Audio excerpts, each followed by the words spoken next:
To make the presentation to our third inductee, would you please welcome up to the stage, fresh with a new world title to her name, this time the inaugural WSL Masters World Champion, 8-time World Surfing Champion, Layne Beachley.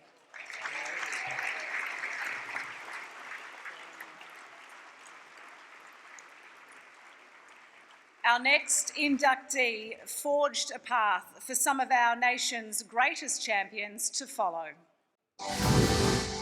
A pioneer on so many levels and a strong campaigner for gender equality, Wendy Botha had a profound impact on the world of surfing. Wendy was born in South Africa. With her aggressive, confident style developed by competing against men, she joined the Pro Tour at the age of just 17. She quickly broke into the top 8 and won her first World Championship for her native country in 1987.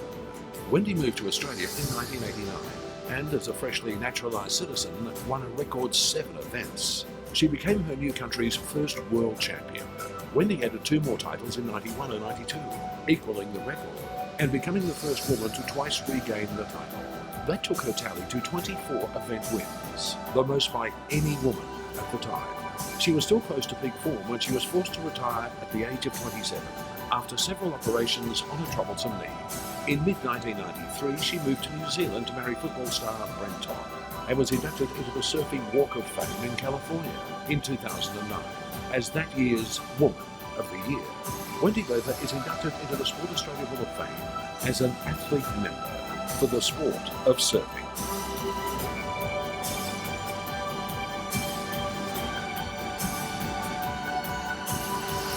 Ladies and gentlemen, please welcome to the Sport Australia Hall of Fame, surfing great Wendy Botha.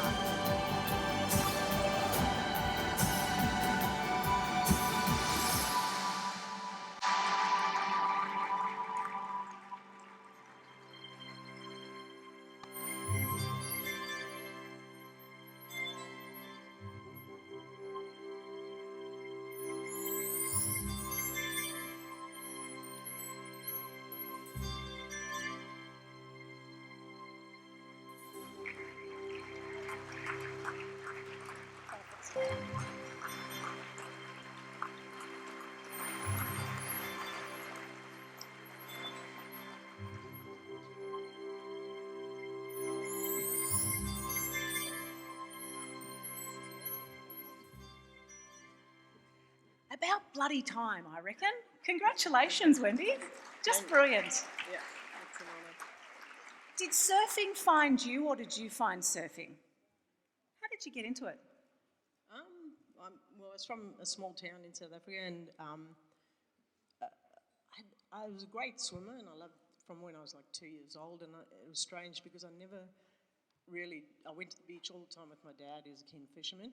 And I looked up and I never noticed surfers. And then at the end of primary school, there were a bunch of boys at my school, and I didn't even know that they were already state surfers.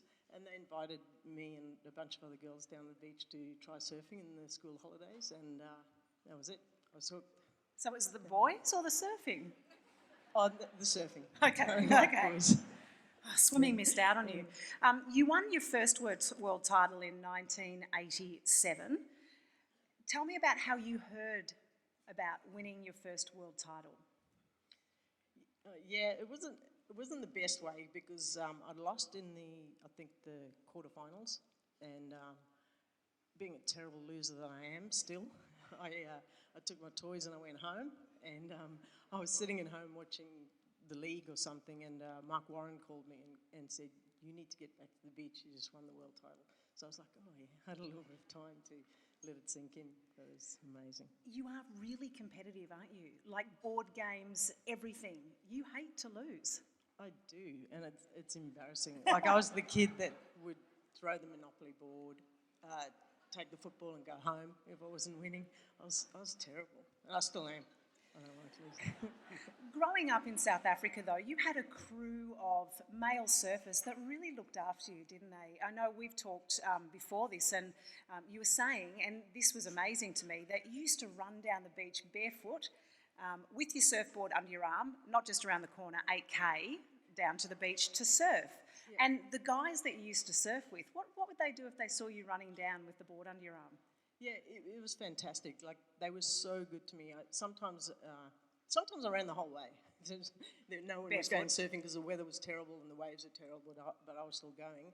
But sometimes I'd just have left home and be on the highway, and I'd be running, and one of the older guys would be going to work or somewhere in the other direction, and they'd just do a U-turn, put me in the car, rip me down the beach, and then go and do what they were doing. So it was pretty lucky. So in 1989, you are an Australian citizen, and aren't we happy about that? Because you were absolutely on your game. 7 of 12 events, which was a record.